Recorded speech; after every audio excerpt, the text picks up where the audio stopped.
घमंडिया alliance के काले कारनामे सीरीज में आज हम देखेंगे कैसे केजरीवाल सरकार ने नई शराब नीति के सहारे करोड़ों रुपए के शराब घोटाले को अंजाम दिया और कैसे इस शराब घोटाले में मनीष सिसोदिया और संजय सिंह के जेल जाने के बाद अब केजरीवाल को भी जेल जाने का डर सता रहा है। आपको बता दें कि साल 2021 में केजरीवाल सरकार ने दिल्ली में एक नई शराब नीति लागू की थी, जिसके तहत शराब कारोबारियों को फायदा पहुंचाने के लिए उनकी 144.36 करोड़ की लाइसेंस फीस माफ कर दी गई।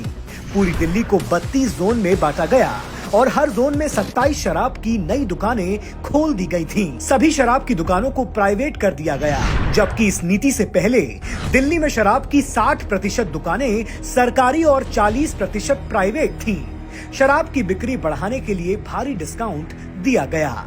इससे दिल्ली में शराब की बिक्री तो बढ़ी, लेकिन दिल्ली के राजस्व को करीब 2800 करोड़ रुपए का घाटा हुआ। ईडी ने इस पूरे शराब घोटाले मामले में आम आदमी पार्टी पर करीब 100 करोड़ रुपए के लेन देन का आरोप लगाया है।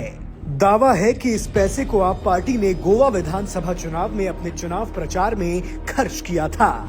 इस घोटाले में अब तक मनीष सिसोदिया और संजय सिंह समेत करीब 14 लोगों की गिरफ्तारियां हो चुकी हैं, जो केजरीवाल सत्ता में आने से पहले कट्टर ईमानदारी की बड़ी बड़ी बात करता था। अब इसी शराब घोटाले में ईडी केजरीवाल से भी जल्द पूछताछ करने जा रही है। ईडी के समन से डरा हुआ केजरीवाल अब अपनी कुर्सी को बचाने के लिए जनता के सामने नई नौटंकी कर रहा है।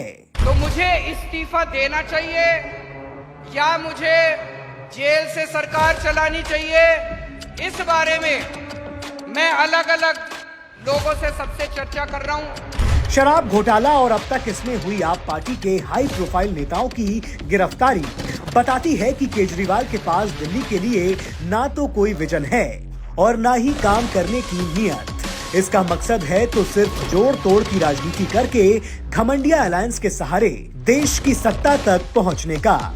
लेकिन दिल्ली की जनता अब इस घमंडिया अलायंस की पूरी सच्चाई जान भी गई है और इन फर्जी कट्टर ईमानदारों का असली चेहरा पहचान भी गई है।